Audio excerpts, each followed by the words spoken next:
This came in early today. GT Bank, Nigeria's one of Nigeria's Tier 1 listed lender on the NSE, releases full year 2015 earnings, showing interest income up almost 30 billion for the financial year ended December 2015. Fees and commission income also rose significantly over 2014 figures to 51.8 billion. Net profit in at almost 100 billion naira for GT Bank, reporting 94.4 billion in the year earlier.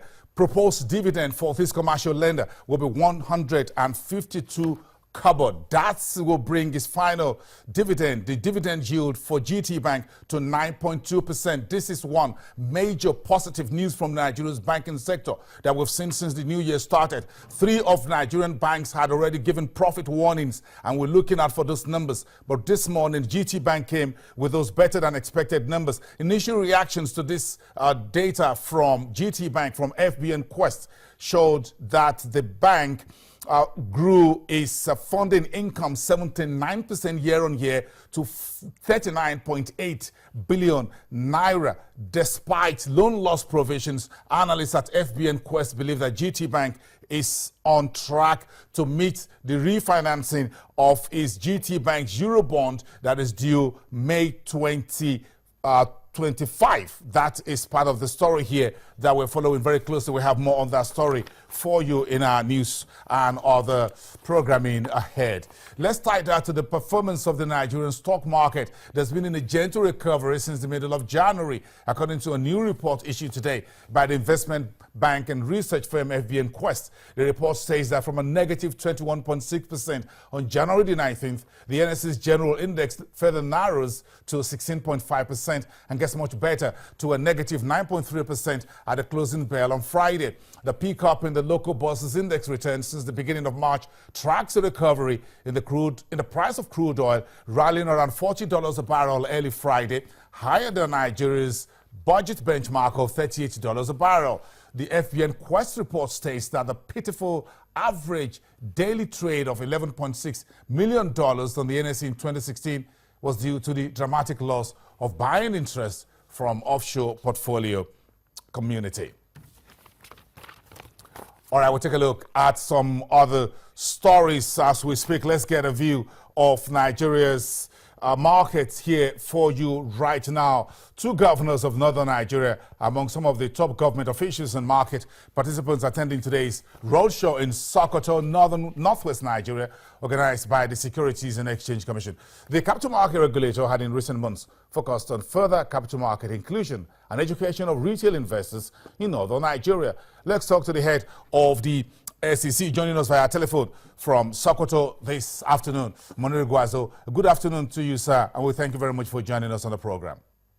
Hello, good afternoon, Boston. Thank you. A very quick question to you. Talk to us about this event, the Sokoto Regional Roadshow, and why is the SEC focusing on retail investors in that part of Nigeria? Well, thank you very much, Boston. What we're doing is part of our enlightenment program on... Hello? Please go ahead. Hello, Boston? Okay. Thank you very much for the opportunity to speak to you. What we're doing is continuing our enlightenment program, visiting states and zonal officers to enlighten them on the need for them to diversify their financial needs. And you remember that we're in Kano about 3 months ago, and it's also in line with the Capital Market Master Plan. In the Capital Master Plan, we are charged with the responsibilities of diversifying and issuing non-interest products. And the expectation is that in the next 10 to 15 years, the non-interest finance should constitute between 25 to 30% of the market capitalization. So we're in Sokoto on the invitation of His Excellency, the Governor of the state, and he has a huge project that he wants to finance. So it's an opportunity for us to rub minds, and we've been able to get scholars from different places to rub minds on how and ways and means that Sokoto State Government can leverage on that opportunity. And we're happy that most of the stakeholders were there. SEC fully is here. The Nigerian Stock Exchange also came. CSCS was here. Debt Management Office, Commissioners of Sokoto and Zamfara. His Royal Highness, the Emir of Gondu, was here. And all the necessary people, like I said, that are that will contribute a lot in terms of pushing this project to a higher level.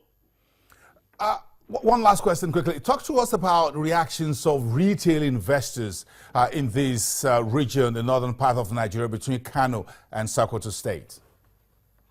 It's very, very exciting and very revealing. You remember that my focus has always been on capitalizing on the retail investors. And like I said severally, our expectations is that in the next 5 to 10 years, we want to raise the participation of retail investors from what we have now, which is barely like 2% to 4%.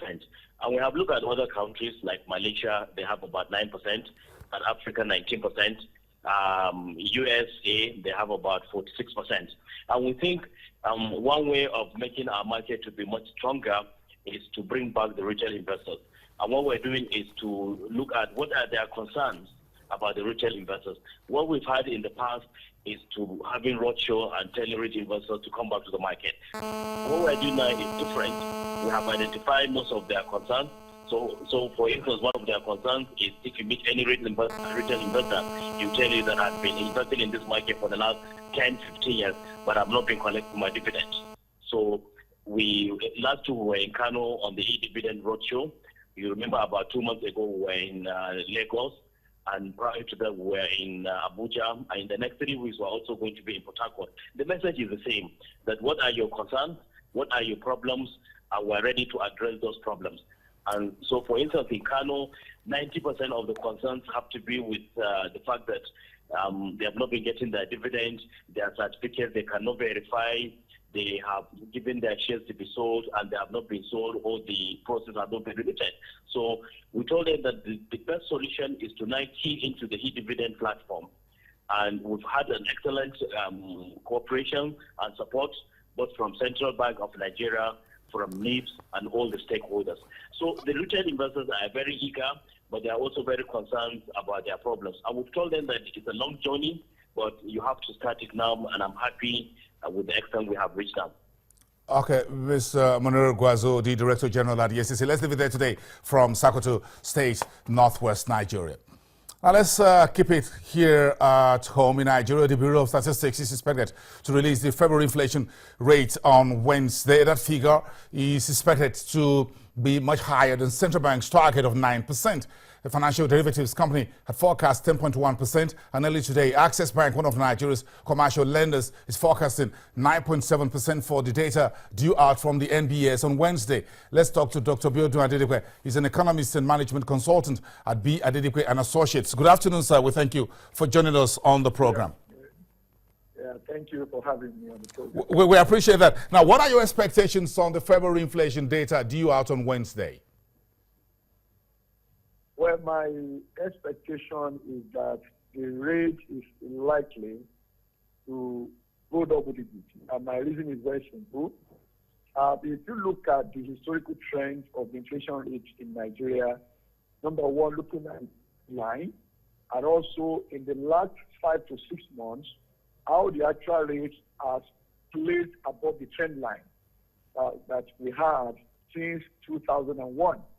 Now, if that trajectory continues, especially in the light of what is happening in terms of capital controls and the way most economic actors in Nigeria have responded to those controls, I expect that the rate of inflation will go higher than what we had for January. So I expect it to go double digits, anything around 10%. Okay, give us your first quarter GDP estimate, and how do you think rising domestic costs with petrol scarcity, fuel, and electricity problem will come together to impact on Q1 gross domestic product? Well, my expectation is that we would likely see a further dampening, maybe just a little, of the GDP for the first quarter, in the light of what I described earlier on as the reaction of most economic operators to the recent government policies. But we must also take into account the fact that the message has been sent very strongly to every stakeholder of the economy as to the direction the government wants to go. So now, from what we also hear and observe, manufacturers especially are coming to terms with the reality that if they will survive the current policies and also key into the direction the government wants, they should be looking inwards for raw materials and inputs. And some of them actually are reported to have started doing that. So if that happens, then plays out strongly by the end of the month. We may not really see the GDP go dampened to less than 2% growth. So I expect something, a growth rate of about 2%, which of course will still be a dampening of what we had for the last quarter of 2015. But of course, not showing a picture yet of an upturn that we actually expect considering the last 2 quarters. So I expect something around 2%, maybe 2.05% growth, of the GDP this first quarter of the year. Dr. Adedekwe, let's wrap up the conversation. So where do you think all of this put together places the central bank that will be meeting for the March MPC meeting Monday, Tuesday next week? Yes, if I also will go with the benefit of history of how different countries that experience what Nigeria is going through now have handled the situation, I wouldn't expect the central bank to take a position radically different from what the government has indicated. And we must also take note here that one key factor in movement in exchange rates and interest rates, even in a flexible exchange management system, is key government policy direction. And the government has made this clear, we are not going to devalue the naira. So I don't expect central bank to go contrary. If one goes with history, where the central bank governor disagree with the government policy direction, the pattern had always been that the central bank governor will resign and say, look, I can't go ahead with this. So my expectation, therefore, is that we are unlikely to see the central bank devalue the naira on the one hand, and then with interest without the monetary policy rate. I don't expect them to take it up. I actually expect a downward correction, or at least leaving the rate where it is at the extreme.